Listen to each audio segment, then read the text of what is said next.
Street gospel, light of the temple. Sword swing, killer live from the ghetto. The hood messenger, let them know hell's close. Blackberry on the devil in a black cloak. Yo, what is up? Welcome to the Street Gospel Podcast. I'm your host, Dave One. And this is episode number... Cam, what episode is this? Episode number 39. We better check that, man. That's your one job, is to make sure that we have the right episode here, man.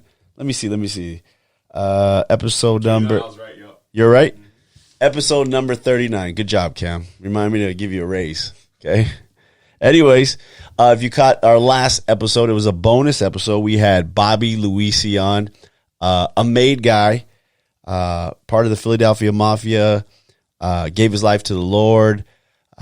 So definitely a good story. If you haven't heard that one, it's a short one. We did a Zoom one, but solid guy, solid channel that he got going on right now. Definitely somebody that you got to keep an eye on and check out. But you know, we got to get started here. But before we get started, I got two things I wanted to announce. The first one is about an organization called Hope and Promises. This is an organization that helps people that have been kind of set off by a man-made disaster, or maybe it was a natural disaster. So this ministry will go into places. They'll feed them. They'll clothe them. They'll provide medical attention. It's definitely a good organization. So if you're out there, please check out Hope and Promises. Definitely, they've been getting out to the neighborhoods. They've been getting out to different parts of the world even. So they have a lot of big hopes and dreams, too, to just really spread out. So check them out at www.hopeandpromises.com. And then secondly, I want to invite everybody out there. If you're in the Orange County area, you're in the SoCal area, be sure to check out Elevate Ministries. This is a ministry out in Orange, California, doing a lot of good stuff. If you have a family, if you're single, whatever it may be, if you're a young person, this is a spot you want to be. They have a lot of different programs, a lot of different things for all ages. Definitely a good church to go to. So if you're out there, you're in the Orange County area, SoCal area, check out Elevate Ministries. They're on the internet at www.elevateministries.com, and they're on Instagram at Elevate Ministries. All right. So, Cam, we're ready to go right here, right? Okay. So, we have a guest today, and funny thing is she was kind of hesitant to come on, and I think her husband kind of pushed her a little bit to come on, so me and him made a side deal to get her on, so he kept his end of the bargain. After I'm going to take them to eat, so, but... I got to play a little bit of music, nothing too crazy. I wasn't too sure what music she likes, so I picked a casual lo-fi beat. But this woman is a mother, a wife, a survivor, a believer. She's a pastor. She's kind of low-key like this beat. She's a preacher. I mean, she preaches great. I mean, she'll never say that, but it's always right on the money. I'm very happy to have her here today, and I want the podcast to welcome Miss Carrie Friedrich. What is up? Hey, Dave. Thanks for having me. This might be just about the coolest thing I've ever done. Well, Adam told me the coolest thing he ever done was marrying him. Oh, yeah. Well, he would say that, wouldn't he? Well, thanks for coming on. I'm happy to be here. I mean, it was funny because I first asked Adam if you would come on. And Adam's like, she'll do it. And I was like, cool. All right, cool. And then I was talking to Melissa, my wife, and I told her, I said, what do you think about Carrie? She goes, that'll be great. And then I asked you, and you're like, I don't know if I'm going to compete with all these people you have. And there's these amazing, incredible stories, and they're just so, I don't know. And I was just kind of like, not everybody has these not everybody has crazy stories. That's good true. Stories. That's true. We've had some people on that have been like solid. Corey Nichols.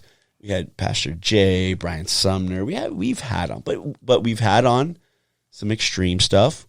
We've had on some middle of the road comedian, funny stuff. So I think we've had a good mix of people. Yeah, you definitely have. I mean, that was the goal of the podcast. I wanted to have different people because not everybody, I understand not everybody's going to like every podcast. But if I can get somebody on that connects with somebody out there, right? I mean, that's perfect. That's it. That's the goal. So I think having you on was a good idea. I'm glad I thought of it. Yeah, well, next time when I'm going to have to hit Adam up about that because he never mentioned it to me. It was a total surprise. It was a total setup. Yeah. It was a total setup. So, okay, the cool thing is you grew up like right around the corner. Yeah. Literally. Mm-hmm. Pretty much. I mean, right around the corner when I was 16, I moved into Rancho Cucamonga. But before that, no, I've been far from around the corner. I've never lived in one place. How long did you live here? Here, I moved here from Singapore when I was 16. And then I married Adam when I was 18. So literally 2 years. 2 years of Rancho Cucamonga. And back then it was nothing that was like enough, it was. You know, that was enough. That was enough for Rancho? So you said you lived everywhere. What are we talking? Well, I just feel like my dad, you know, he just was called just about everywhere to minister. And so my mom was super supportive. And so we started out, I remember the day that my dad had actually gone to a conference and God spoke to him and put on his heart about the Philippine Islands. And I was in kindergarten.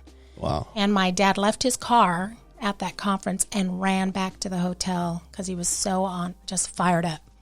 And my mom just looked at his face basically and said, "Where are we going? You know, where are we going?" And that's when we left, and they sold everything and moved to the Philippines when I was entering first grade. Wow. Yeah. So how long were you in the Philippines? So we were in the Philippines about, I was in pretty much like, I got sick there. And so we were in the Philippines from 1st to 5th grade. And then while I was sick, we came home for a year so I could be under doctor's treatment.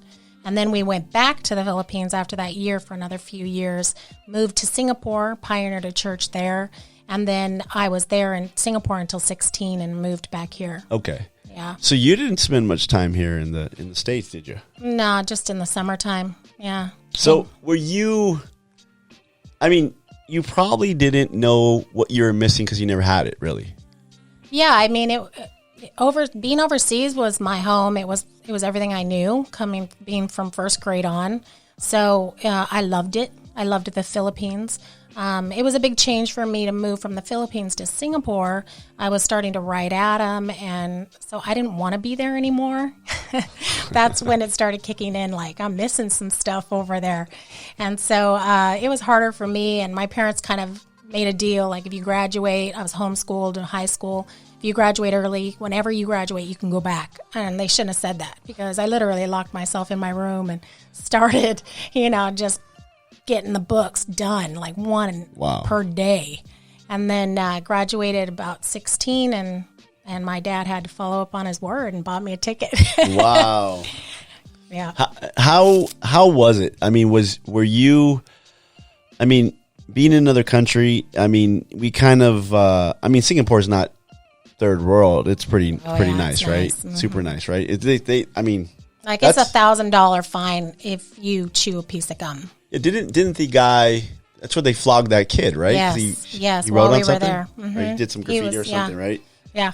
Okay, yeah. So that was a no. Yeah, this wasn't gonna fly there. Yeah, right? And they publicly whipped him in front of the public. They could just come and watch. It was crazy. Yeah, I think I talked to your brother Paul, which is Cam's pastor. Yep. One of Cam's pastors, about it. He said it's extremely clean, just unlike anything you've seen before. Oh yeah, it's gorgeous, absolutely gorgeous, and it's very high tech. High end. Yeah, a lot of rich people. Yeah, that's pretty crazy.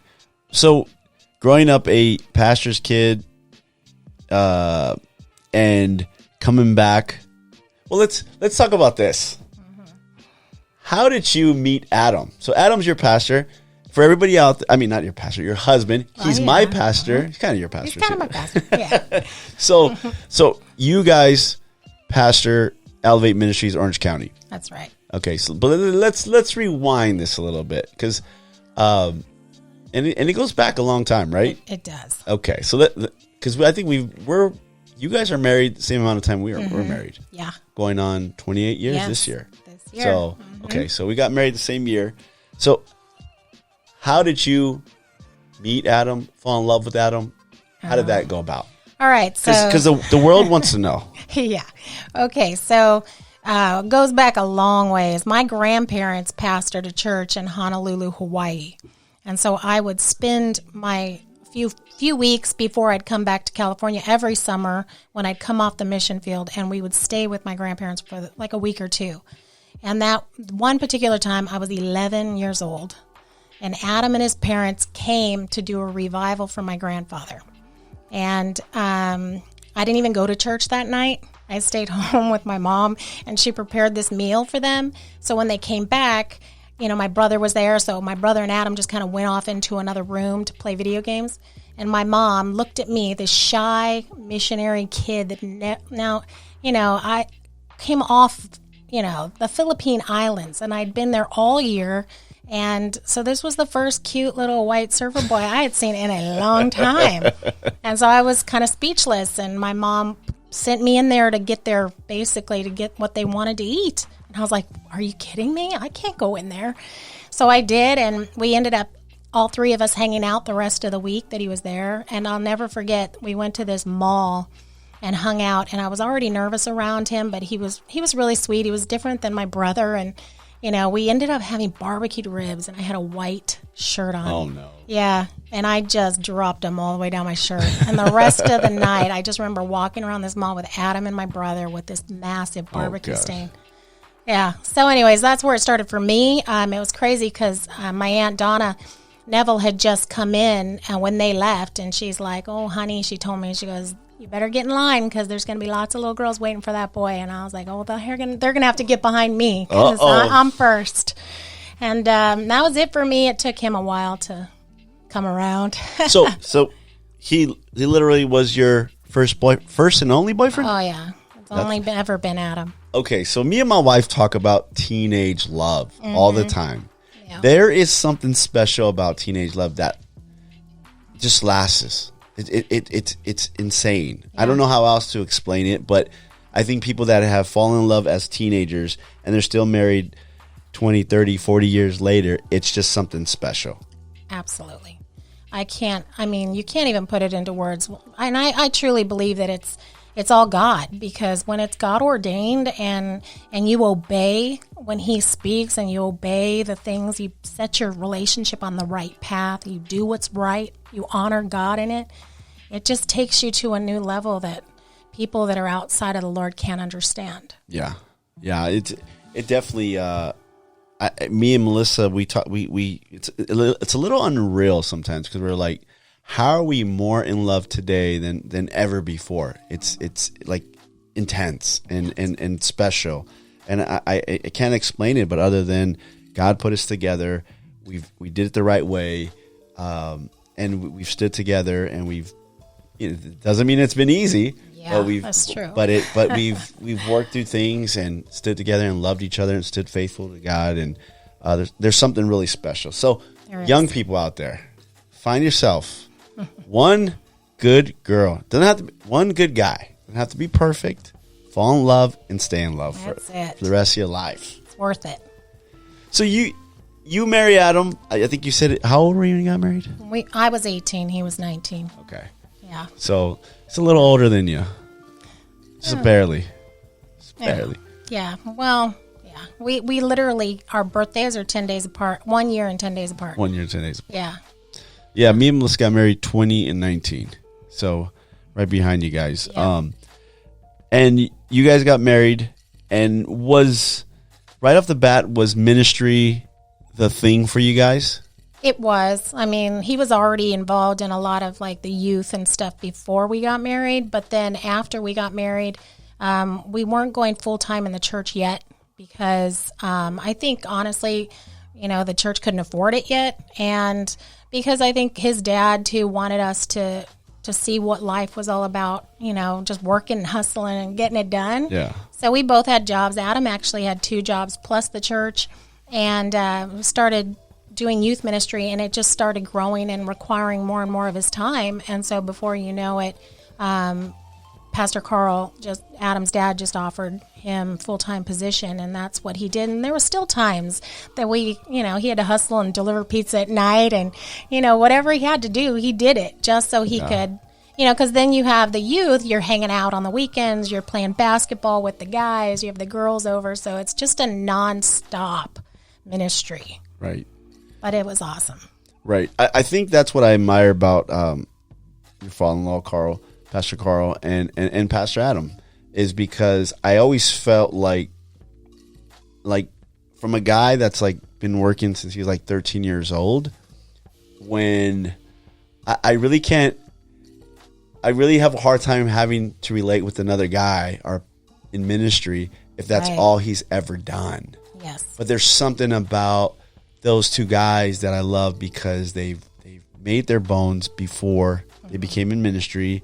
And I don't mean anything bad about anybody that does that, but I think there's something about the working man and then seeing guys that have worked and still continue to work. I've seen your father-in-law like on Sunday morning picking up trash in front of the church, and I'm like, what the heck?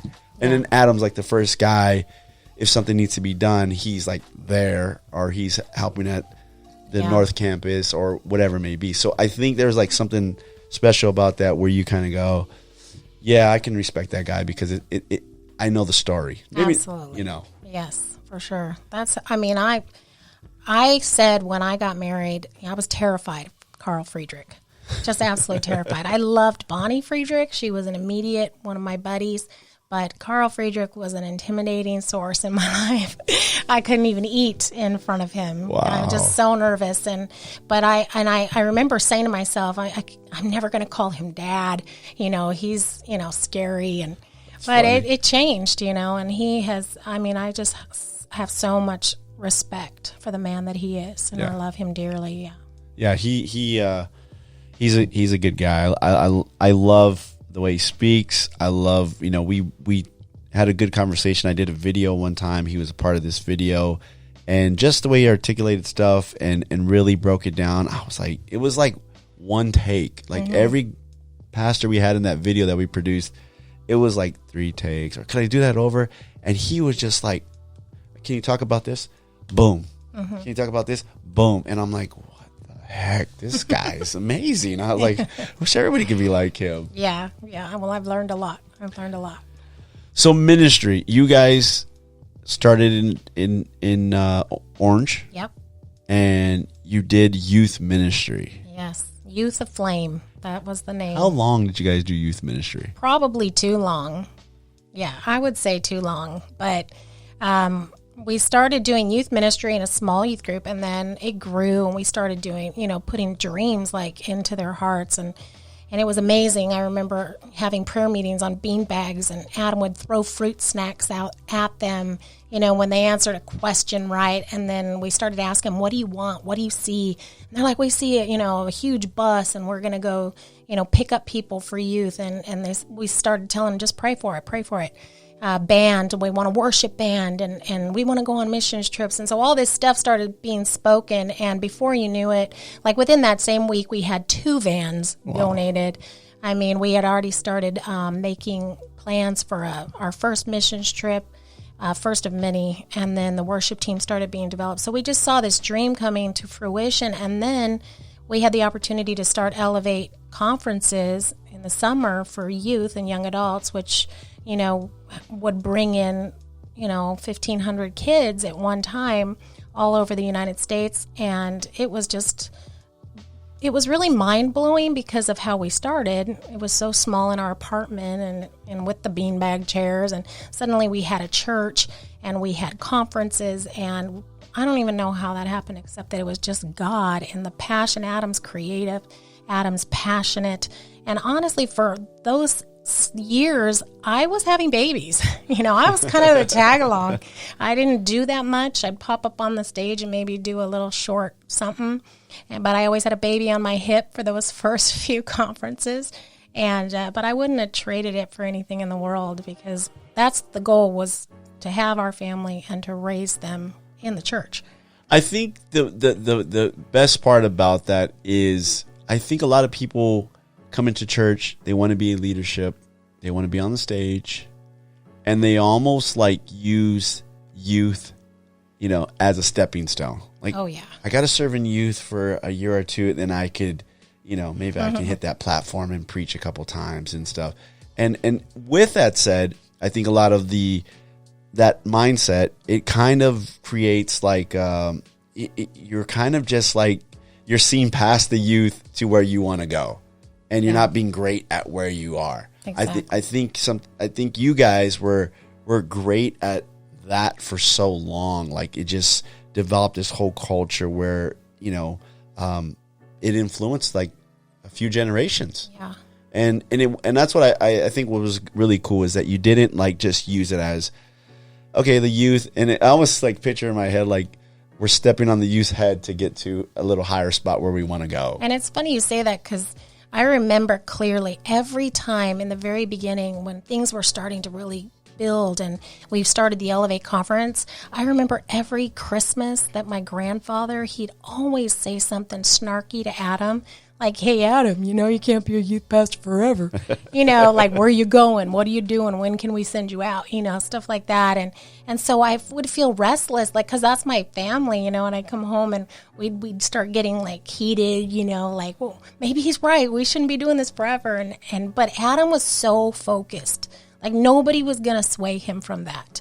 And so I'm just, I went along for the ride as long as he wanted to do it, But then when you start getting your kids a little bit older, perspective starts changing. Yeah, things change. Yeah. It's very easy to look beyond that and look, but the commitment, and like I said, it influenced a lot. I mean, we heard Hector yesterday, yes, preached, and I remember him being like a kid. Yeah. Now he's a pastor, and that influence that you had, it created like, maybe that time you guys could have pastored somewhere or did something, but you created like a whole bunch of other kids that turn into pastors later. Yeah. And they remember that. I mean, I think the youth gets a little, especially in the church, it kind of sometimes gets put on the back burner, or and the youth end up, I mean, I can remember growing up in the church and having like 3 different youth pastors or youth leaders, and it's like, can somebody just be consistent? Yes. I'm only a youth for, and it's funny because you're only a youth for like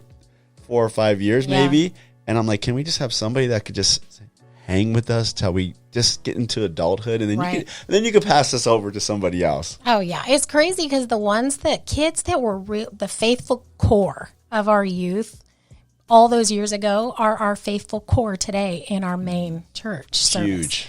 So, I mean, we grew up together. We literally grew up together, and they have been the most loyal friends. Yeah.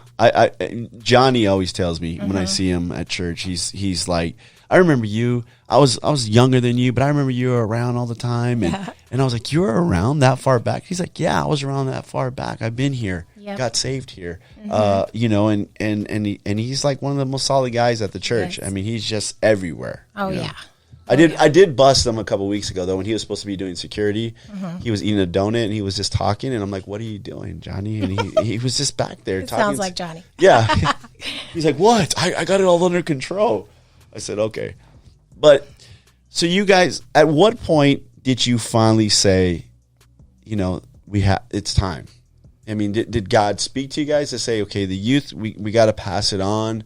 Or, was there a point in time? Because I know a transition, especially when a church that has, a father, a son, it's not always the best. And I've kind of watched how you guys did it, because I've seen it a couple times. And one, it's like throw your son in the you know what I mean? I think Joel Osteen, he talked about that too. His dad passed away, and he just got tossed in the deep end. Right. And then you get guys that they're just hanging on for too long. Oh, yeah. But the transition here, it seemed like it was like a smooth over time. Yeah. But it was smooth. It was like, was there a strategy behind that?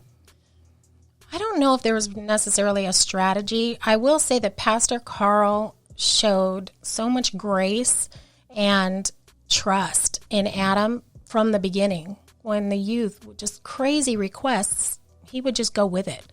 And so I think as the years went by and he saw the growth of the youth, he saw the growth in Adam and I and our goals for the youth ministry, I think he was seeing the future and what that was going to look like. And he was growing more and more confident in us as leaders, as well as what God was doing in our lives. And so I think that he's been one of the most amazing men to me in that sense that he's just been able to release.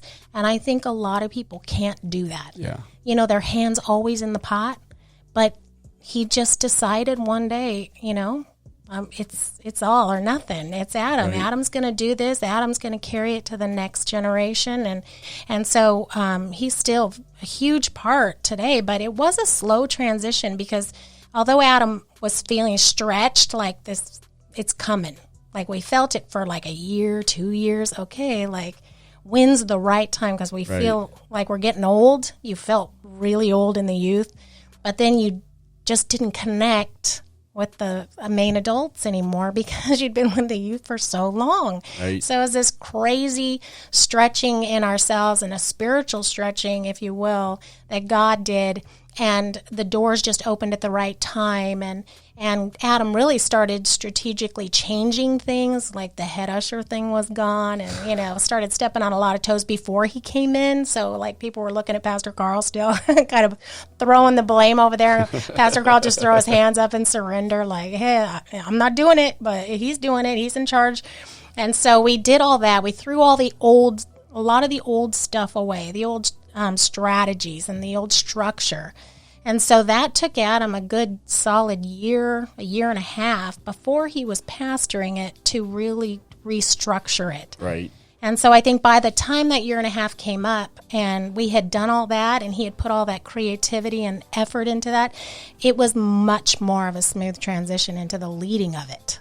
Yeah. Because we put in our people into those spots, that are like, okay, we know our core is going to be supportive, and then everybody else will just follow in that path. In a lot of churches, it's very hard the generation change, right? You grew up in church, I grew up in church. From the old days of, somebody playing an organ. Yeah. An organ, not a piano, an organ, and singing pretty much hymns. Yes. To maybe you get a guitar player up there now, and then you transition to a piano, and it's like, okay. And then when you start getting the bass player and a drummer in there, then it's like, what is this? This is like rock music now, and it's a little bit different. And then I know probably the biggest, and it sounds so dumb, but when you put the lights down during worship and you have some other flashy lights, I mean, that was like the biggest hindrance to like the last 20 years of generation, right? Sure. Of people that were in the church and they just couldn't handle it. Mm-hmm. Why? I don't know. I think they just get stuck in their ways, and I think they miss out on so much when they just put that wall up and they say, I'm not moving from here. I'm not expanding my mind. I'm not expanding my heart. And I remember one time this woman in our church, she was an older woman, and she no longer goes to our church, but she did, and she was like head of like the prayer team, the intercessory prayer team. And she caught me one time in the bathroom, and we were like kind of newlyweds, really, just a couple years in, and she basically began to tell me this prophetic word that she saw Adam and I on this cruise ship, and you know how there's levels on a cruise ship, and she said, I spiritually was on the top level of this cruise ship, but Adam was down in the galley. And in the bows. Yeah. And she said, you're going to have your work cut out to bring him up to your level. And me being like a missionary kid that was highly respectful of my elders and, not one to speak out, I had almost like this Holy Ghost, like devil, if you will, come out of me. And I looked at her and I just said, I do not receive that word. That is, you don't know him. But that's what I've dealt with, and Adam's dealt with, coming from growing up in the church, is people still look at you when you're 40 like you were when you were 14. Yes. There's no more grace. There's no more like, hey, if you grow, we grow. But they don't, they hold you down to that level. Right. And so we've had to push past those moments. I think that's the most difficult thing when you grow up in church. Because Absolutely. everybody thinks you're still a kid. Oh, yeah. Right? And so me and Melissa have dealt with that. We grew up in church, and they'll bring up like stuff from like 30 years ago. I'm like, yeah, you realize like I was a teenager Exactly. making mistakes back then, right? You understand that, right? Oh, yeah. Or they think they could kind of talk a little down to you. Mm-hmm. And sometimes I have to like, it's probably going to be a bad thing, and I'll probably get some people to comment on it. But I have to check them sometimes and be like, hey, I'm a father. I'm a husband. Yep. I've been in the church my whole life. Pump your brakes a little bit. Show me a little respect. I'll show you respect. But hey, guy, show some respect. Yeah. But it's funny because it's you'll always be the teenage kid or and it's like you're a mother. Your sons are married. You got an adult daughter. Mm-hmm. You've been married, and it's like, but then you still get some people that come around and be like, oh, yeah, and give you the pat on the head, like, and you're like, stop. Yeah, and that's what Pastor Carl never did, or Sister Bonnie. They never did that. And so I think that's why the transition, they released. Yeah. And they knew that the church was in capable hands, and that's what we've tried to do for our boys as well. Now, I know Adam was ready. Were you ready? I was ready. Okay. I'm not gonna lie. I was feeling so disconnected from the young people, old. My boys were, teens really, and so they really wanted us out of there. They wanted to run that show, and I wanted to see them do it. Yeah. Just like Adam and I got the opportunity. I wanted my boys to have that opportunity, and so yeah, I was ready. Awesome. I have one question in regards to families in church. And, I maybe you have some insight to this. There's some families that grow up in church and the kids don't make it. They I'm not saying maybe they fall away and they come back, but there's some kids that totally fall away in the church. What is your opinion, the secret to raising a family in the church?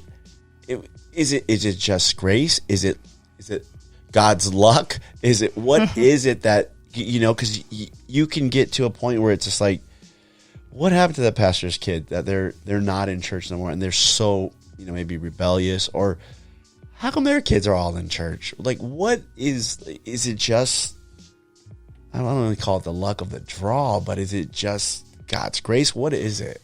I've been asked that because, maybe because my kids haven't backslid or they're involved in ministry and things like that. But I will say it's a lot of grace that the Lord, it's all God. It's a lot of prayers, and not just Adam and I, but it's prayers from my grandparents praying over us, and then my parents and my parents-in-law, just since they were born, on our knees for our kids and being aware. We were aware of everything that was going on, in school. And, my kids all went to public elementary school, junior high and high school. And it wasn't easy. My boys were crazy in junior high school. Jordan's always been a little crazy, but still is. He still is. Yeah. But, I'm amazed. Sometimes I'm just like overwhelmed by the goodness of God, because it's definitely not any kind of perfect parenting. We've made some serious, mistakes. I tell Jordan all the time that I grew up with him. I learned how to be a mother with him, and I probably made most of my mistakes with him. It was good practice. Yeah. For the other kids. Yeah. But, and the same thing, I think it gives, being someone that has received grace, it's something that we can give to others that are experiencing, their kids turning back from the Lord and things like that, because we know that we raised them. The Holy Spirit spoke into their lives and planted seeds, and those seeds are going to come to full use, and they're never going to depart from the words that God has departed into them. And so no matter what happens in my kids' futures or where they go or what they do, I know that the foundation is always going to be there. Right. Did you have a hard time with releasing them finally? I know me and Melissa got to a point where we were kind of like, with our kids, they were adults, and it was like to a point where it was like, because we were very involved, like you said. We knew what was going on in school. Who's your friends? Where are you going? Right. Be home at this time. We were very involved. But there came a point where it was like, okay, they're like 21, 22, 23 years old. And now it's like, and I know Melissa will tell you, she, like, the Lord spoke to her and says, you did your job. Now it's my turn. I'm going to give me them back. And, you're going to have to release them, and I'm going to be with them now. Yes. Well, I think both my boys, they got married at 21. And so I kind of feel like we were forced into releasing them to their wives. But for Jordan, it's funny because when he moved out a couple months before he got married, and he'd got a little apartment. And I remember the picture, like, I don't know if Abby took it, somebody took it. And I'm standing there like weepy as we're loading up Jordan's truck, and Adam's got the thumbs up sign, and it was like this epic picture of how we felt. Like Adam was like, yeah, he's leaving. And then, there I am. But it never gets easy. It's kind of like I feel like the majority of the time that I had with him was just preparing to release, and not just, releasing them, but releasing me of the mothering and just right. To that extent. Like I had to, this last season of them both being married and stuff, I've had to learn how to be a mother in a whole different way, right. Hands-off mother, not a hands-on mother, which is hard and it backfires sometimes, but yeah. How are you as a mother-in-law? It's been a hard road right there. It's great. Both the boys married, Jordan married a young woman in our church that has been there since she was 4 or 5 years old. That's right. So you invested into so we knew, her life. Yeah, she was on our missions trips, everything since a teenager. So yeah. So and then Drew, he married Pastor Rudy and Van Dierman's daughter, which I grew up with Pastor Rudy, and he married Pastor Rudy's baby girl. And so we flew to South Africa for that wedding. And so that one, that's just, Drew's always been the easy one, He just slides right through life and just having a blast. And so then Abby, of course, is 18. She just turned 18 this last week. And no, I'm not releasing that one yet. Okay, so me and Melissa, when the kids, they're growing up, they're out and about, they got full-time jobs. And we got to a point where I think it was like 4 weekends in a row, and either they were working or out with friends, and we've never had that. So it was like 4 weekends in a row, and by like the third weekend of us sitting watching a movie, getting some food, we're kind of looking at each other, and I go, well, I guess this is the way it's going to be. I told Melissa, I'm very grateful that now that the busyness of kid life is settled down, they're starting their own lives, that we actually like each other. We actually know each other, right? I think a lot of people get so busy in the busyness of life and life with kids, yes. Right? Your kids played sports, ministry, church, and you're so busy that you don't have enough time for your spouse. And after everybody's gone, you're like, who is this person? I don't even know them. Yeah. Yeah, I think that's an epidemic. Honestly, I think we just throw ourselves into our kids, and the one thing that Adam and I never allowed is like, even though the boys were all into sports and baseball and little league and all the things that take up the time, we never took the time away from church to do those things. So we never did games on Sundays and Wednesdays and Fridays and all those things. And so we were very limited, yet we were super busy. So like pretty much busy every single day throughout the week. And there were weeks that I'm like, dear Lord, how do we maintain this? Like, this is nuts. You know, you'd never have time off. And then now with having so much time, like in the evenings and stuff like that, I mean, honestly, we love it. We love where we're at in life. I love that we can take off and just go and don't have to worry about our kids, you know. I mean,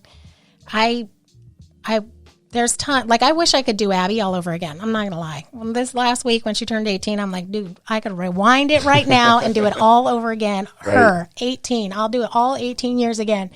But, you know, that's a joke because I really wouldn't, but not at this age. Heck no. But no, I think you have to. I mean, Adam and I were very diligent about spending time alone while we were raising our kids. We celebrated our anniversaries. We went away, even if we started out just one night. And then we pushed it 1 year to 2 nights, you know. And then we finally, 5 years in, we got to go to Hawaii for 6 days and 7 nights. You know, so you're just like, you have to do those things. And I hear it all the time. And with families, like the mother really doesn't want to ever go anywhere without her children. And I'm like, but you have to. You have to, because they're going to leave you. Right. But he's the one that's going to stay. Right. So, yeah. So I think it's priority number one. I think when you do get away, you come back better. Absolutely. I mean, you get recharged, you feel better, you're more in love. Oh, yeah. You're better for your kids. It reconnects you. It does. It does. Yeah. How much of an influence does a good marriage have on the kids? Seeing it. I mean, me and Melissa are very affectionate, very open. You know, we're. I mean, they'll probably tell you a different story.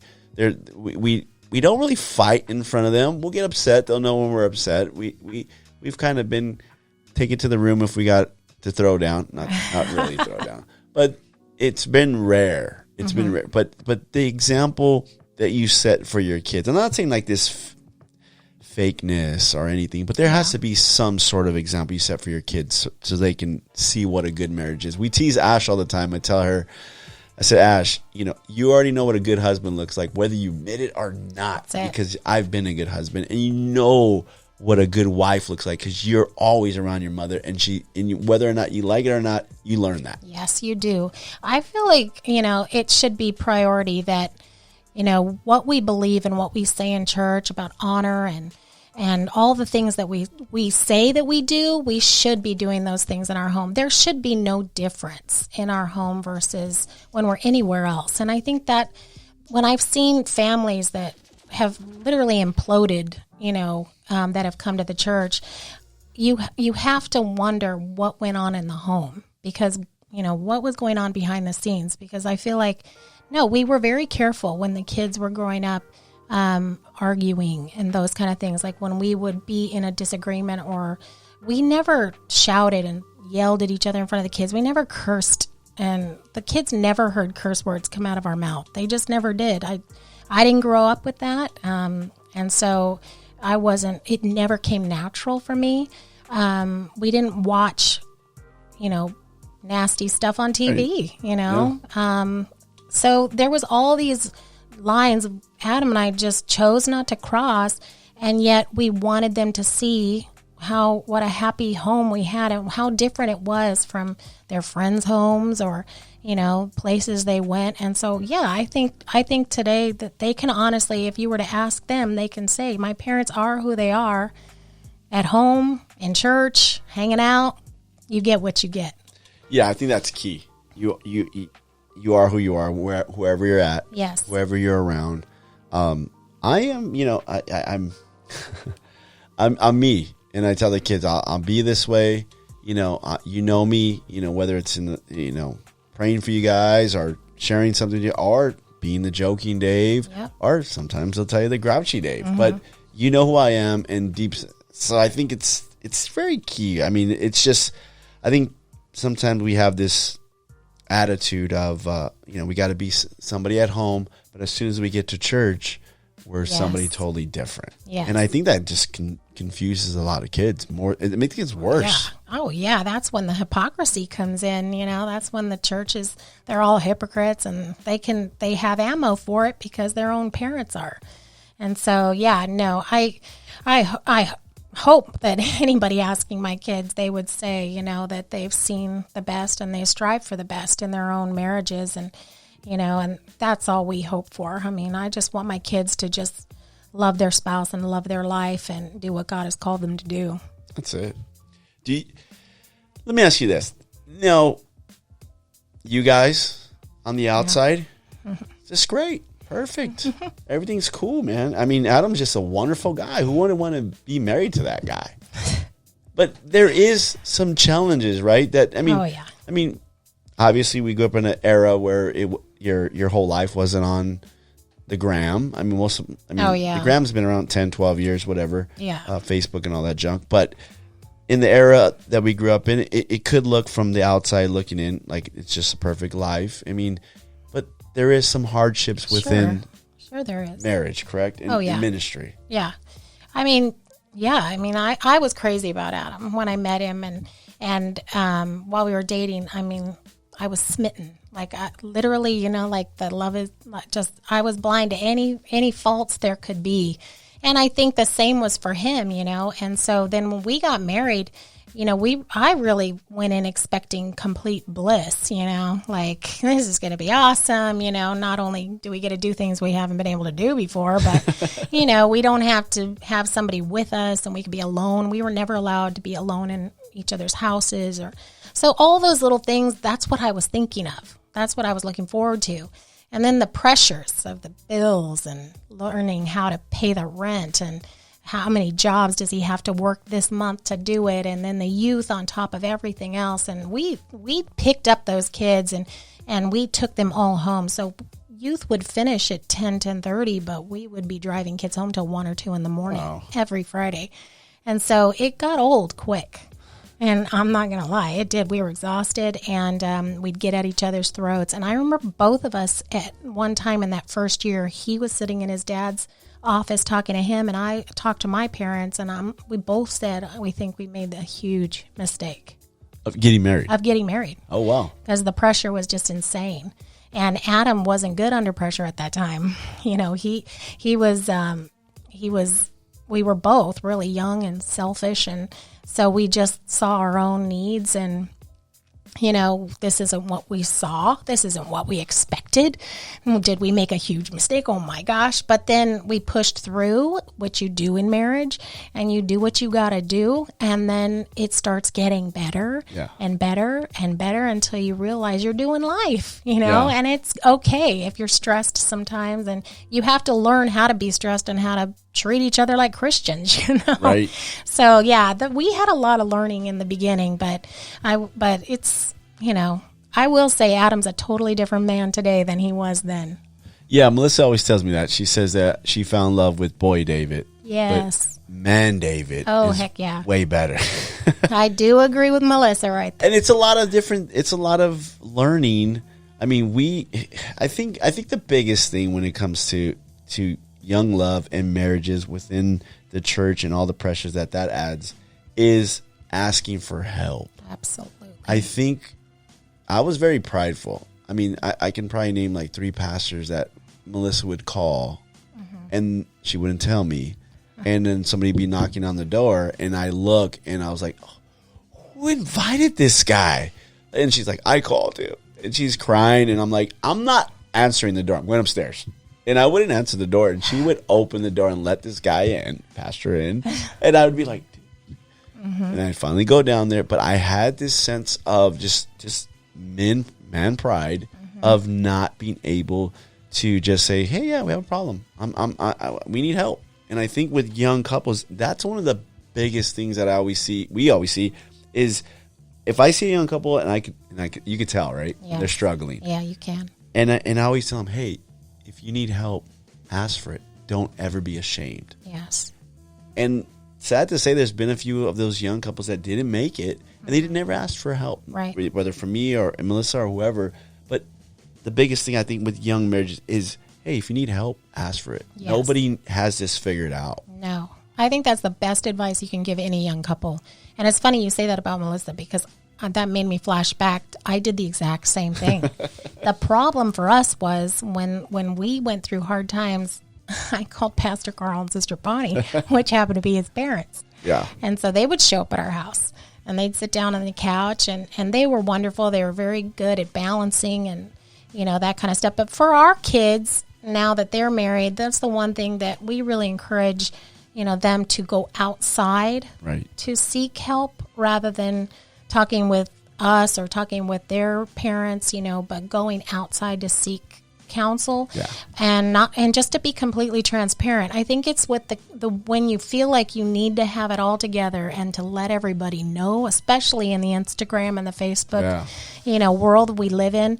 We can't be like that. You have to be vulnerable and ask for help, or else you will not make it. We have to have other people's voices and advice and guidance that have already been there and done that. Right. I think that's the key. I mean, I always tell people, young people too, is, you get married, or even young guys, is find somebody you admire and aspire to be like. Yes. And ask them a million questions, and just stay right there. You admire their relationship with God, stay right there. You admire, their marriage, how they treat their kids, how they treat their wife, stay right there by them. Yeah. Ask them a million questions, and you're going to be better for it in the end, because you don't want to go years and years and years of just being prideful and having hardship. Learn it early, and then you'll be super great late. Oh, yeah. You always, and I feel like that's one thing we've pushed in our church too, in marriages in our church, is to always push back to honor.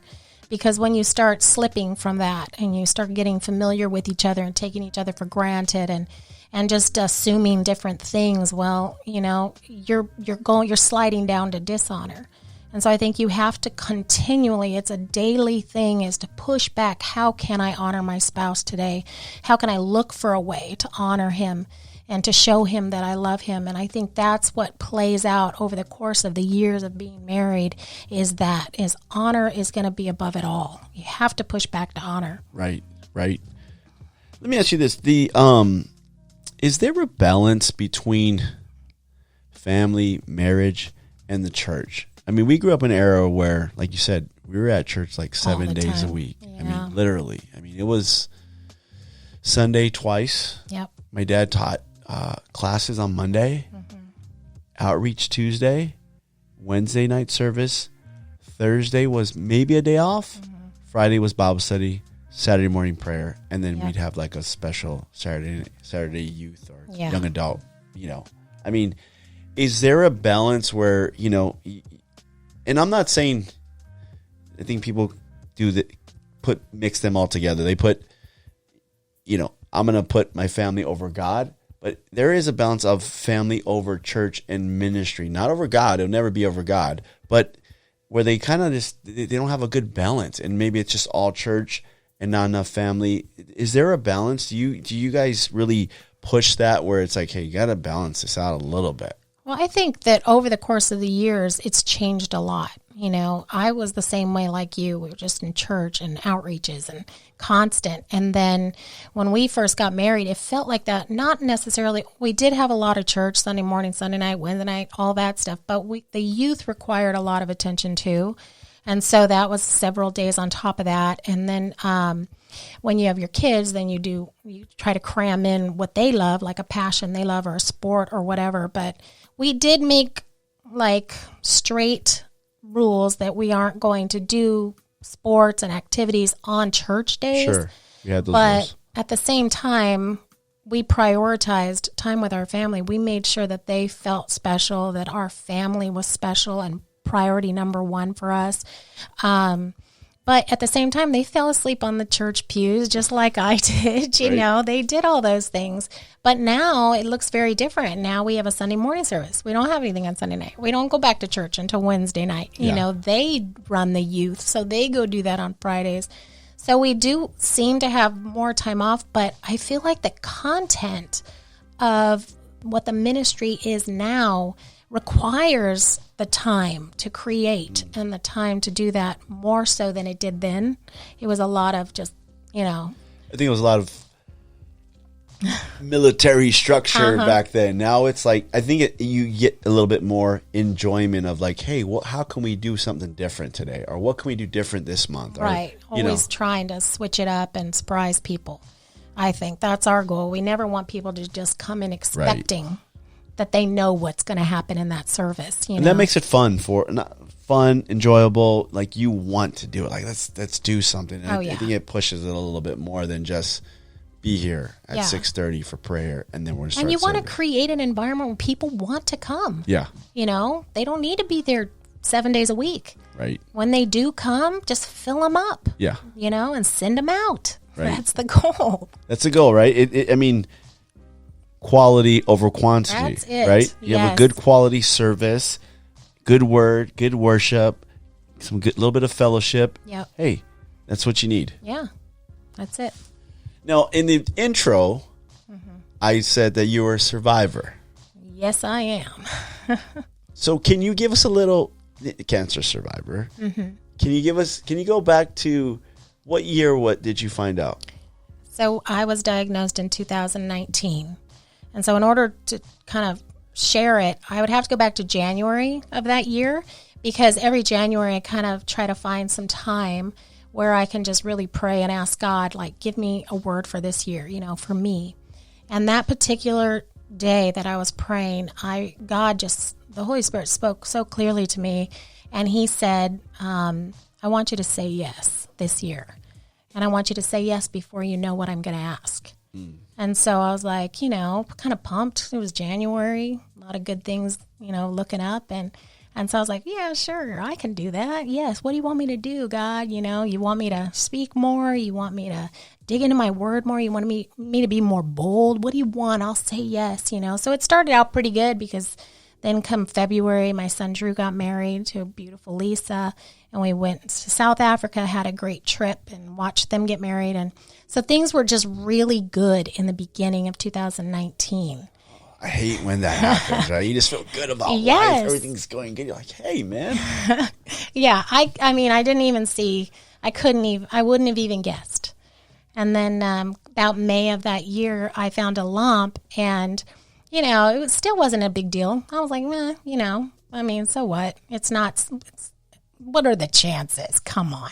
Okay, but let me ask you about that. The chances. Cancer does run in your family. And I'm saying that because my original pastor, the guy that married me and Melissa, passed away from cancer. Yes. And then your own father had a little bout, right? Yes. Okay. So my uncle passed away from melanoma. You're a pastor. And then my dad had a bout of prostate cancer. So yeah, cancer did run in my family, but breast cancer, to where it was like, like how they say whether your grandmother had it, your mom had it. Wasn't that thing? I didn't, know of anything like that. Okay. And so when I kind of ignored it for a few weeks, and then Adam and I were actually on vacation, and I thought to myself, well, if Adam can feel this lump, then I'm going to go to the doctor. I'm going to, and sure enough, he could feel it right away. So I was like, all right, I'm going. So it was crazy, because this is where God steps in, because when we got back that same day to Orange County, I called and made an appointment. There was a cancellation that day, which never happens. I went in to see this doctor. She didn't think it was a big deal, but she said, since your mammogram isn't scheduled till October, let's go ahead and see if there's a cancellation. So they called that day. There was a cancellation in an hour. Wow. So I went over to the hospital. I got a mammogram right away, and they put me in a room, and this is where my yeses all started getting a little bit rough, because the radiology nurse put me in a room, and she said, we need you to sit here for a while. We'll bring you back in. So I said yes, and I sat there, and I could hear them talking. They brought me in, took more pictures, sent me back into the room, and then they called the head of radiology down. And so then they brought me back into the room. And then this little radiology nurse took me to a room with the biopsy name on it, the tag. And so she said, there's been a cancellation tomorrow at 8 a.m. We need you to come back, and you're going to have a biopsy tomorrow morning. So that escalated very quickly. I mean, I couldn't even catch a breath. I was like, what the heck is going on? We had a little Melissa had found a lump a couple times, couple of them, and it was drawn out. Yeah, you know what I mean? which It was makes like, it so worse. make the appointment. Yes. Go in, and then it was like, I think it was like a month later. Oh, and heck no, I and then couldn't have she's done like, it. I'm good, and so for a month I'm just like, but this is just like Back boom, to boom, back. boom. This was 2 days. Yeah, and I was in there on the 3rd day getting a biopsy. So that's how fast it went. And that day, Adam went with me. He was waiting in the waiting room, working on a message. And I remember I had the biopsy. They actually did 2 because they found 2 spots, which I didn't know yet. And so what this little radiology nurse, I feel like she was just an angel during that journey. But she sat me down and started bandaging me up. And as she was doing that, she told me, she said, Carrie, it was a weekend. So I know I wasn't going to get any results till the middle of the next week. And she just told me, Carrie, I think you should go home and prepare your family for the news that's coming. She said, I can't tell you what stage you are, but I can say that there's been great advancements in breast cancer care. And I remember looking at her and I just said, yes, that's it. I mean, I was I couldn't. And then I walked right past my husband. I didn't even see him in the waiting room. Went outside and sat on a bench. And I just texted Adam where are you? And he's like, you blew right past me. And he's chasing me down and how'd it go? And I just remember shaking my head at him. This isn't what we thought, And so that was it. We met with my parents. We called my parents right away. We met with his parents, and then we waited till the results to get our kids together. Up until that point, was it, just routine? It's no big deal. Yeah. Not even I didn't not even close to have that. a thought. Yeah. Not a thought. So it just went 0 to 100 It did. really quick. Yeah. Yeah, we got the news on that Tuesday, the following Tuesday for sure. And what's going through your mind as you begin to prepare to tell your family? Well, those... And I ask you this as a mother, right? Yeah, that's the worst part. A mother, a father, they don't want to give it all to their kids because they don't really want to scare them. Or there's still you want to protect them a little bit. Yeah. But, I mean, my kids are all adults, you know? So it was kind of hard because, already, we hid that I had a biopsy done. We hid all that, we tried to smudge that. But then when we got all the kids together that day after we got the phone call, I remember them sitting there and, everybody's crying and we're talking about this battle that we're going to enter and, we need all hands on deck, and I remember my son Jordan, my oldest one, he just said, does this mean you're going to go bald? And that was this 22 years old at the time. That was his, he didn't want to see his mom that weak. And that's when it really hit me, them seeing me that vulnerable and that close to what they would consider, that's death. That's scary stuff. I think that's when it really hit me. Adam and I can handle it. My parents can handle it. Carl and Bonnie can handle it, but my babies, Right. Yeah. The mother card, it trumps all. I think so. That would be the hardest thing is to tell your kids that. Just to really how it affects them. Whether they're adults, you're still their mother. Yes. And they're still young. Oh, yeah. Yeah. So you had what stage when you found out? They never told us a stage Wow. because we were a good candidate to for the young to have chemotherapy first. And because I did that, they said they would not be able to stage me until the surgery, which wasn't going to be till the end of chemotherapy. And so we just went in kind of blind. And it was a blind walk of faith for 6 months, And so I remember the very first day we walked in to have chemotherapy, the first round was 8.5 hours. And, these women come in hazmat suits. Literally, they're not going to touch what they're putting into your veins. And it's scary. And so we're just sitting there, and Adam lays hands on that bag, and he just starts praying that it would bypass anything in my body that it could hurt, but only go straight to the cancer and do what it's meant to do. And so we did that every single round of chemotherapy. We just laid hands on it. And what is chemotherapy like? Everybody It's hear rough. what they hear it, but what is it like sitting there? Well, because I had an aggressive form of cancer, and it's crazy because the type of cancer they give you all these they give you all these names, and because there's different types of breast cancer everywhere. And so this particular one that I had, it was crazy because 10 years ago, this doctor decided to create this drug specifically for this type of cancer. And 10 years ago, women were dying. It was not survivable. And because of his chemotherapy that he created 10 years ago, I'm alive today. Wow. And so it's just the timing is God all in it. But yeah, chemotherapy is rough. I mean, they give you a steroid. You take steroids like 2 days before you go in so that it delays your reaction, so you think you come home and you're feeling pretty dang good, like, this is going to be a piece of cake. Look, God's got this, and then the steroids start wearing off the next day, and then they give you shots. I had to take 5 shots every round in my stomach every night for 5 days to rebuild your white blood cell count. So I feel like the chemotherapy itself probably wouldn't been as bad without those shots, because that's when you wake up in your extreme bone pain, because it's all in your bone marrow. And so, I mean, it's a crippling thing for sure. You can't go anywhere. You can't eat. And how long did you do it for? I did the hard stuff for 6 months, and then I did that man's drug that he created. I did that for a full year. Is that like once a week? Every 3 weeks. So they give you 2 weeks of recovery. You do it for a week. You're sick for about 10 days. You get a good week, and then you go back and do it all over again. And during that whole process, are you seeing any signs of, a light at the end of the tunnel, or is it just you're just riding on this train in darkness? Yeah, I'm just kind of like, I'm taking one day at a time. And it's crazy because my cousin, shout out to Nichelle Dunn, Neville Emerson.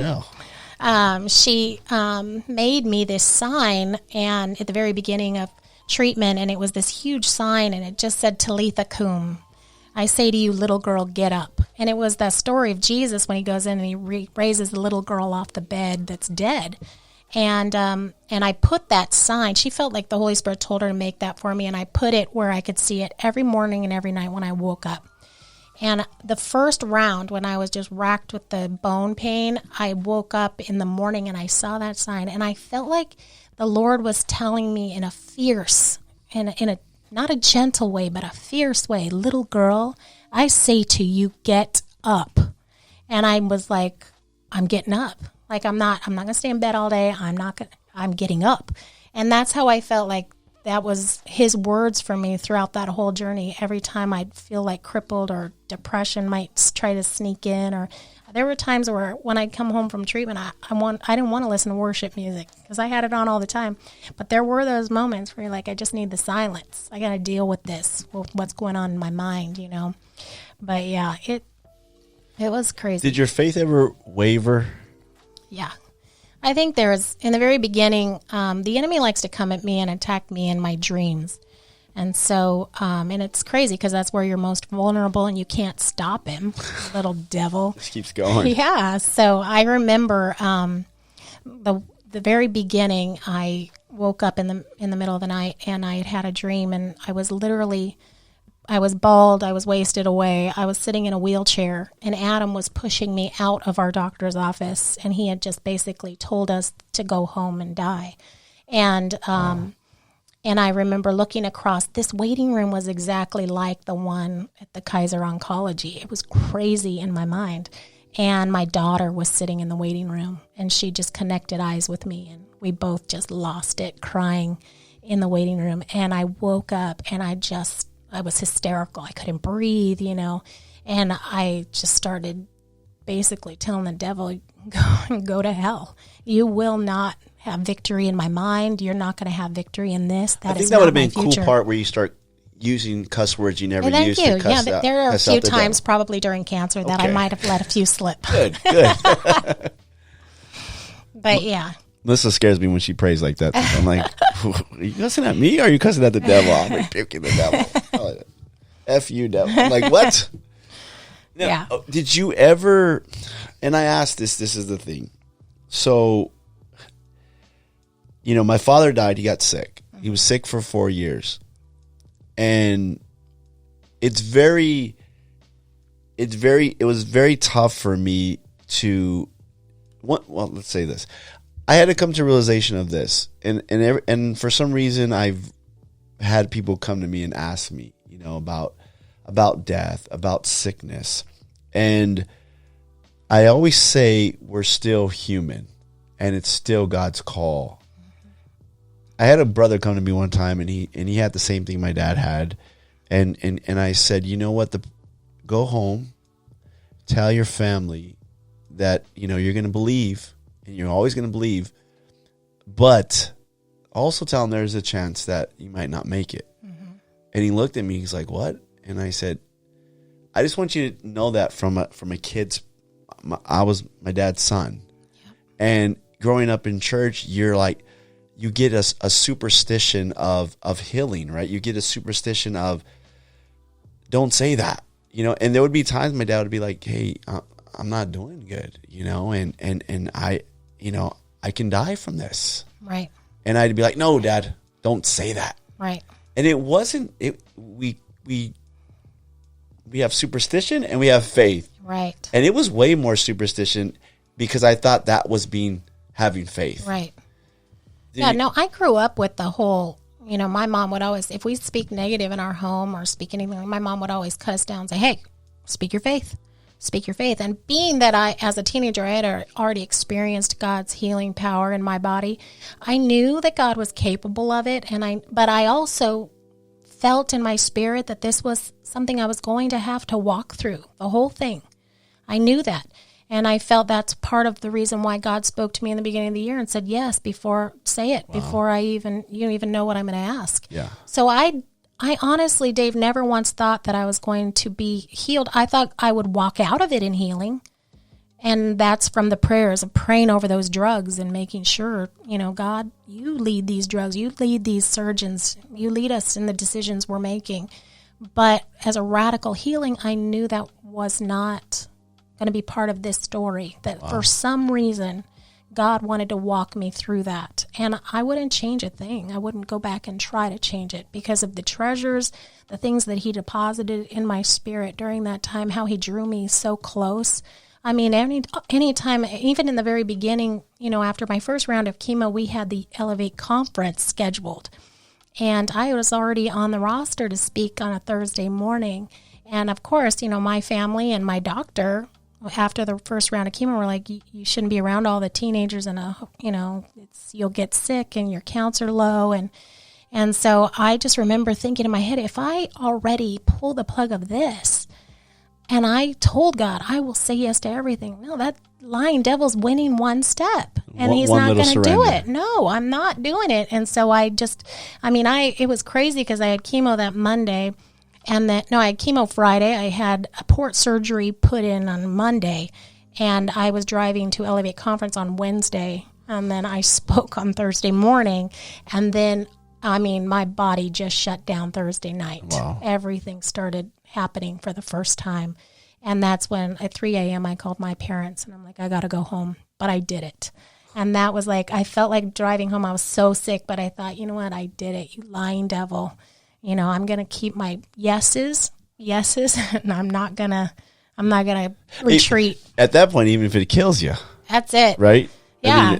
Even Adam was like, are you sure you're going to do this? And I'm like, I'm doing it because I have something to say, Yeah. And there's something about when you're in the middle of all hell breaking loose and you can stand up there in front of all these young people and show them how to do it. Right. I don't know what the future looks like. I don't even know what stage of cancer I have. All I know is that God has prepared me to be right where I am right now, and he's not going to leave me here, And so, that's how I felt. And so I felt like kick-started me in the right direction. So every opportunity I had to go to church or to be able to speak from the pulpit or to share, I did it. If Adam asked me, how you feeling, you want to get up there? I want to get up there.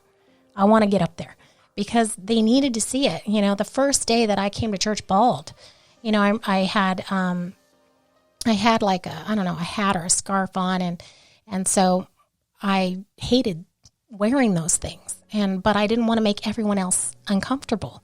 And I was scheduled to speak on the stage during worship. And I remember looking across the street and my daughter was standing in the front right up against the altar. And she just mouthed to me, take it off, right before I went up. And I thought, you know what?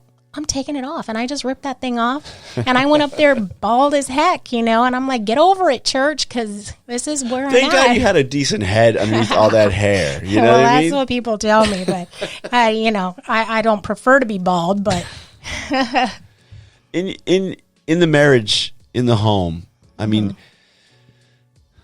strong guy, Adam, how difficult was that for him to just be there constantly for you, Yeah. Well, I will say Adam's kind of the squeamish kind of guy. He's pretty strong, but he couldn't handle me pregnant. Okay. I was pregnant 3 times. So, he could not handle pregnancy. It just put him, he just was, talk about squeamish. And so, being that I knew that, then when we got the diagnosis, and I knew right away what it was going to entail as far as aftermath. I knew I was going to opt for the biggest surgery of a double mastectomy because, that's what I was being recommended by my doctors. And so, there was a lot of unknowns of what was going to happen, how it was going to be afterwards. But I knew going in, this was going to be a tough one. And I remember one day in the very beginning, just when we just found out, and I called my dad. And it's crazy because prostate cancer, in my mind, it robs a man of his manhood. Breast cancer robs a woman of her womanhood. Yeah. And so I thought, I called and I just couldn't even talk. And my dad just kind of counseled me every step of the way through cancer, being that he's done it twice. But he just basically just let me cry it out on the phone. And he said, you know what? Adam loves you, and all he wants is you here on earth. And so he'll take however he can get you. He's going to take that. And I just remember thinking, like, if role reversal, if this was Adam, none of it would matter to me. None of it. And that's, this guy gave me those shots right into my stomach, joking around, walking, doing a dance as he brought that dirty needle full of that poison. And so he went on a missions trip, right after, and he went to Africa and took our daughter to Africa for the first time. And I wouldn't have changed that either. He wanted to cancel it. And what an opportunity for our daughter to go on a missions trip with her dad and not worry, about what's going on at home. And so it was, my hair fell out while they were gone. Wow. So big surprise when they came home. But he had made great memories during that time with our daughter too. And so he was the rock, for our whole family, for sure. I think that was like one of the realest things you said right now is that you were worried of him accepting you, even after being married at that time, over 25 years. Yeah. I mean, that in itself is like a whole different aspect that I didn't even think of where like, I wouldn't think that. I wouldn't think you would think that. Right. Right. Like, is he going to love me for who I am now with this double mastectomy? I mean, but that is real. I mean, that's crazy. Yeah. Well, I mean, literally my life, my world of who I am and my physical body flipped upside down because when I had all my genetics testing, the doctors got all the genetics back and they recommended not only that I do a double mastectomy, but they also do a complete radical hysterectomy. And I wasn't in menopause or nothing. And so I was like the whirlwind, and so we did all that in one go. One day we did all the surgeries. And I'm not a candidate for any kind of hormone therapy, nothing because of the cancer. And so it was like, who am I going to be? What am I going to look like, And so many different things were going through my mind. And on top of just surviving it. Especially for a woman. Yes. I think men don't understand that aspect. Of course. At all. No. Like, right? We okay, or whatever. But I think for a woman, that's a woman's identity. It is. It is. And there's a pressure too. Like every single nurse I had and doctor I had were like, we have great reconstructive surgeons here, and they were slipping me names on pieces of paper to call. And I just was like, I just feel like it's a personal decision for every woman. But for me, I couldn't do that because the cancer that I have is very aggressive. And I felt like if I put something there that wasn't supposed to be there, it may block me finding something later on that could be growing there. Wow. And so True. I'm just, it wasn't that important. I want to be here. I want to be here. I want to be with my kids for as long as I can. But at the same time, fear of death was never once something that crossed my mind. Really? No. Fear of leaving my kids and leaving Adam, yes. Okay. But the fear of dying, no. It was just what I was going to leave. It I wasn't. think there's a thing, like, I don't think I fear dying, but yeah, when I like, well, if it happens, it happens. Just take me quick, Lord. I fear a long death. Right. But I mean, yeah, when I think about leaving Melissa or leaving the kids, I'm just like, yeah, I can't do that. They need me. What would they do? Yeah. I think, and I think for a man, like, we're miserable without you guys. Like, it would just be, I mean, Melissa was sick for a week, and the house was just, we tried, dinner was whatever, and I'm like, can you just get better now? But in your case, I mean, we're talking months, year. Yeah, it was a year. And Adam, come on, stepped up. I mean, he hired a housekeeper to come every week to clean our home. He did. It's kind of cheating, right? He did. And, they not only cleaned it, but they haven't sanitized that place. And he took care of everything. I mean, he knew that every round there was really 10 days that I wasn't going to be able to do anything. We missed our 25th anniversary, so there was a lot of, it was unexpected. I think it just kind of blew our minds that we were in it. It took us months to figure out, oh my gosh, we're really in this. Like, this is happening. I woke up and there's hair all over my pillow. I'm like, this is unreal, and I would joke about it. I'd send, I know I sent Niche a couple pictures, when my hair was falling out, I had bald patches and for whatever reason, the mirror I used to put my makeup on had a giant crack down the middle. So I just thought, this is hilarious. Like, I just took a selfie of me looking into this cracked mirror with bald, I don't think they thought it was that funny, but you got to laugh when you can. Right. When did you start seeing some light at the end of the tunnel with this? I mean, was there a point where you're like, "Hey, this is coming to an end"? Because I know that there had to be a point where it just seemed like it was going on forever. We got COVID last year, and it was like when you start hitting like I tell everybody, when you hit like 6 days, then you're like, "Wait a minute, man, this is weird." Like, this is. I said it wasn't the worst flu. Right. But it was bad, but it was the longevity of being sick that long. 8 days, 9 days, you finally start feeling better. We're talking about a whole year of feeling just jacked up. Mm-hmm. I mean, how do you deal with that? And when do you finally go, okay, I can see some light at the end of the tunnel?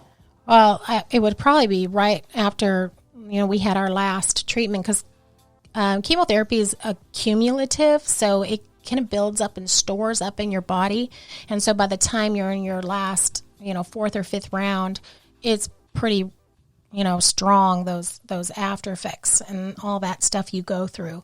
And so it was getting rough there, and then, but the last round, you knew it was your last one. It was you get a ring a bell, woohoo, I'm done with this. But then we knew the next hurdle was the surgery. And so I just wanted to get there, I just wanted to get there. I wanted answers. We'd been walking through this blind for a long time. I knew the tumor was very close to my lymph nodes. And so had it gone there, that was a game changer. So what happens if it gets in the lymph nodes?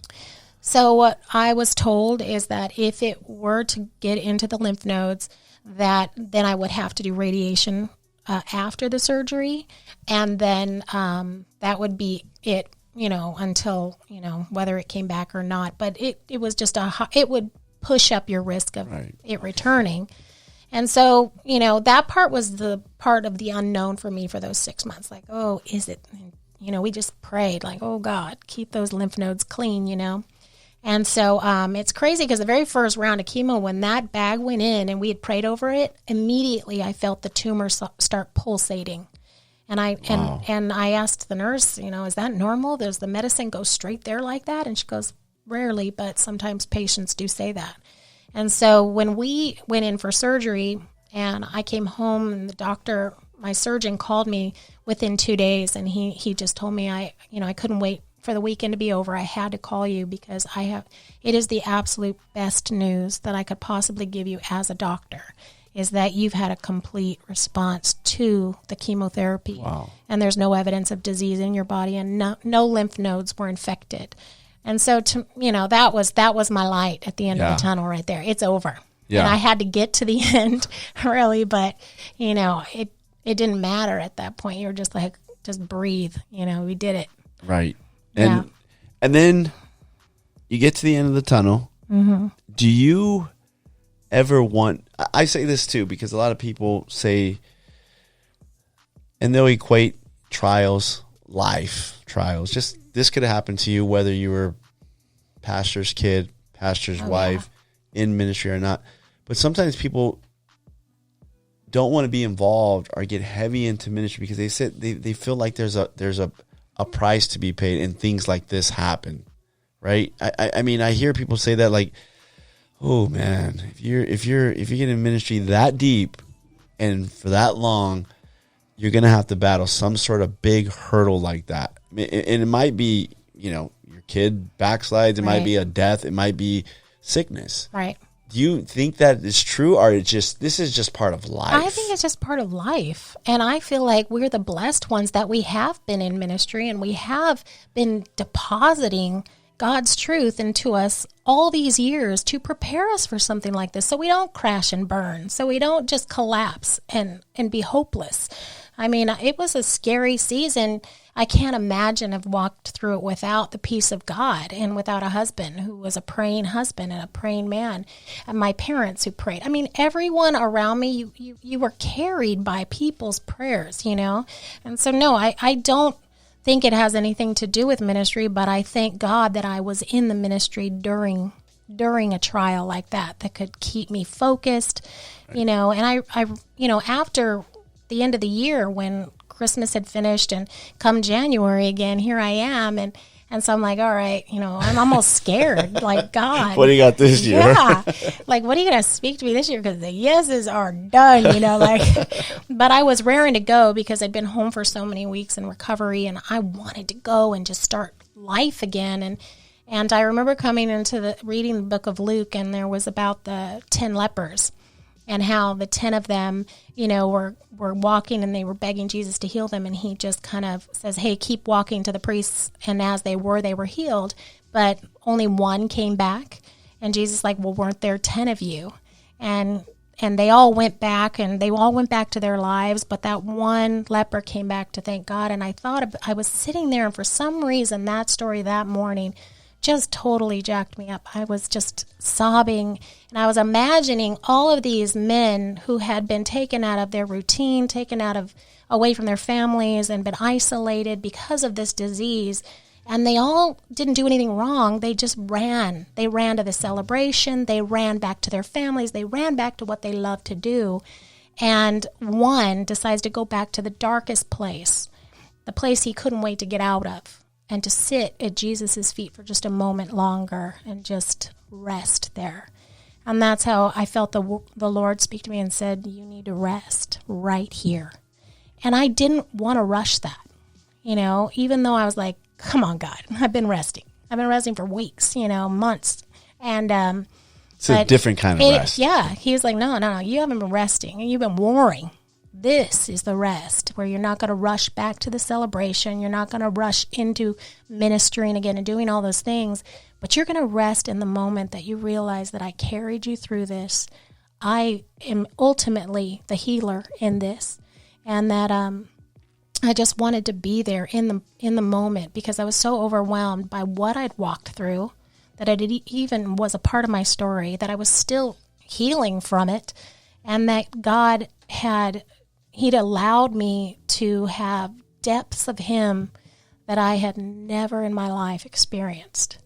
And so, so that whole, pretty much the first of that year, it was all just resting in His Word, just healing just emotionally, where I was bad. I had battle wounds. I'm telling you, not just physical, but sigh I feel of like relief. yes, I just had to sit in it for a while. Right. Yeah.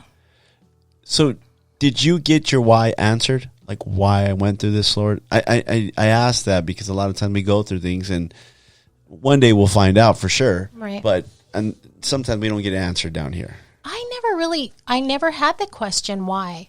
Honestly, I feel like we live in a sinful world where it's full of sin and disease and sickness. It's all part of it. Nobody's immune to that. Just because we have the grace of God in our lives and we've accepted him as our Lord, it doesn't mean we're immune to the things my neighbors has to walk through.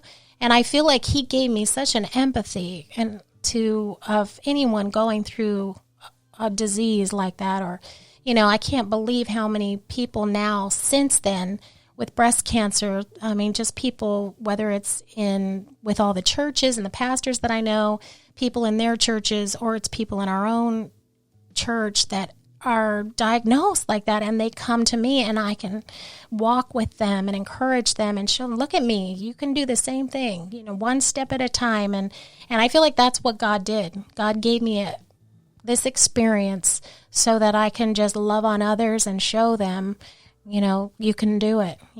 Jesus is going to walk you through it. It's a shadow of death. It is not death. And so that's what I wouldn't change a thing. And I'm grateful. I'm grateful for the experience, which is crazy. That's crazy for me. It's crazy. It's crazy. I think even is Adam grateful for the experience? I know, right? probably He's not. I probably sucked more for him than it did for me. I can't even imagine watching him go through what he watched me go through. And I think that's the thing. Like, my mother stayed with me the 10 days he was in Africa, and I realized after the fact, being a mom now, I look back and I'm thinking, oh my gosh, my mother sat there with me and watched my hair fall out.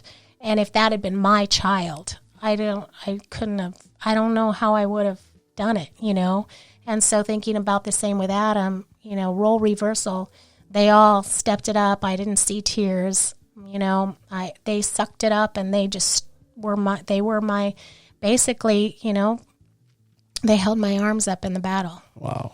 That's what they did. What a great story. See? It is now in hindsight. But I think that's the thing is, right? Like, we joked earlier about, you said about your story not being as crazy as some of my other guests, right? Mm-hmm. But I think this story is for somebody out there. And sure. and maybe somebody that's going through it now, or maybe somebody that has a family member, or maybe somebody that's going through it in the future, and they can glean off this podcast and say, yeah, Carrie made it. There was something better about it. She fought the good fight. Yeah. She made it through. Mm-hmm. She's thankful she went through it, which is crazy still to me. But, I mean, there is something to be had for that. Oh, yeah. Yeah, if we can't be grateful for the hard times just as much as we are for the good times, we're missing out on some of half of life's treasures that God wants to impart into our lives. And so, yeah, I would just encourage, anybody that going through any kind of sickness, or your loved ones are going through a sickness, just be there for them and encourage them. I mean, some people said some crazy things during that time. You don't want to hear about your aunt dying from breast cancer when they're, that's, people are so I dumb. don't understand it. So just, advice is just keep your mouth shut and tell them you're praying for them and you love them. Yeah. I think people just they maybe they mean well, but I mean, so. It's just, sometimes it just comes off as totally out there. Yes, for sure. So what is the vision now that you got this new start? Mm-hmm. What is the vision for the church? Is it the same? What is the plan for the church? What is some goals that you're just like, let's get it, let's get it going for your guys' church, Elevate Ministries? Well, I think that, where we're at, I think that year we had cancer and stuff, we never stopped. And that was one thing that, we've been asked several times, well, did you take time off? Or, Pastor Carl was very gracious, told Adam, whatever you need, just take the time. But we didn't want to do that. We didn't want to stop. I stayed home when things I had to do, but the rest of the time we were there. We were in the house of God. We were pushing for what, God was doing in our church. And so we set that example. And I think now with where we're at in life and our kids, grown up, and we have time to really pursue and to push into the direction that God has been showing us, and the just kind of revamping some things fresh this year and seeing what God's going to do. I mean, I feel like we have years to give still, I'm not looking for any early retirement, but I think God's just given us a new passion, and, it had to develop. Coming from the youth, it had to develop for the adults. It had to develop in us for families, and so that's what's happened now, and I think for this year and the coming years, we really want to just build healthy families and see God move miracles and in people's lives. That's our goal, and however way we can do that and facilitate that. Such a great story. Thank you. Thank you for coming. Thank you for having me. It's awesome. We do one more thing, though. Okay. I know you watch the podcast. I have. So you know what's coming. We do what we call the Furious Five. Okay. Okay, we ask 5 furious questions, and we play a little bit of music here. So we ask 5 furious questions, and I wrote a few down. Great. Now we're going to really get to know Carrie and everybody out there. No. You know what I mean? I didn't ask Adam about these questions. Oh, no. Question number 1. What is Carrie Friedrich's biggest pet peeve? Oh, man. Well, I can say that my husband likes to whistle to the Andy Griffith theme show, and it drives me absolutely nuts. Every day? Every day. That's Okay, that would probably drive me insane too. I don't like him anymore since you told me that. No, I'm Question number 2 on the Street Gospel Furious 5. Favorite movie, favorite TV show? Oh, you're forgetting I'm a missionary kid that grew up with no TV. That's why I'm Dave. asking. All right, so favorite movie of all time? I'm going to go back to probably Gone with the Wind. Gone with the Wind. I grew up on the great movies.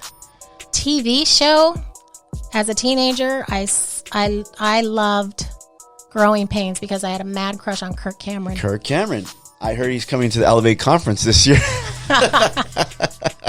I think we need to get him. We need to do an interview with him on the Street Gospel podcast. That's why Adam doesn't invite him. See? If you weren't... No, question number 3. If you weren't a pastor, what would your dream job be? It would be a labor and delivery midwife. A labor and delivery midwife? Absolutely, 100%. I don't know. I just love being around women and watching them give birth and helping them and encouraging them to do it. Trying to imagine that, and I don't want to imagine it. But that's what I do. That's 100%. pretty cool. I mean, that's pretty cool. I mean, I didn't expect that. Yep. Okay. All right. Does Carrie Friedrich cook Mexican food? Like authentic Mexican Just say food? Mexican. All right. It could be Del Taco-ish. It could be... Yeah, I think I lean towards the more Del Taco type. Yeah? But... I cooked a mean pozole this week. You did? There is that, and my daughter's killer birria. So, yeah. Really? Yeah. So I mean, she's expanding our horizons a little bit, pushing us. Okay, because there's some other of your family members. They have these taco nights, and when I saw the taco night, I was like, "That's not taco night. That's by the shells." No, I don't do that. And okay, okay, We make our own salsa. That kind of. Okay. We do that. So make my rice, Not the conquering cancer, not the being the pastor's wife that I have the utmost respect. It's that you cook Mexican Really? food. Yeah. More than anything. All right, Dave, you're going to have to come over for dinner. Oh, let's do it. Last question for Furious 5. Okay. What is your short-term goal and what is a good long-term goal that you have? Personally. Well, my short-term goal is just to devour, I would say this year I want to really devour God's word, pull it apart, write all over my Bible this year. A long-term goal, I want to be the best example that I can possibly be, not only for my church family, but I want to be that example for my kids. And I want to do what God has called me to do, and I want to finish this life fulfilled in knowing that I did it. It's awesome. That's it. That's it. Awesome. Thanks for coming out. Thanks for having me. I don't see you as a big shout out person, but is there anything you want to shout out? I just want to give a shout out to my husband.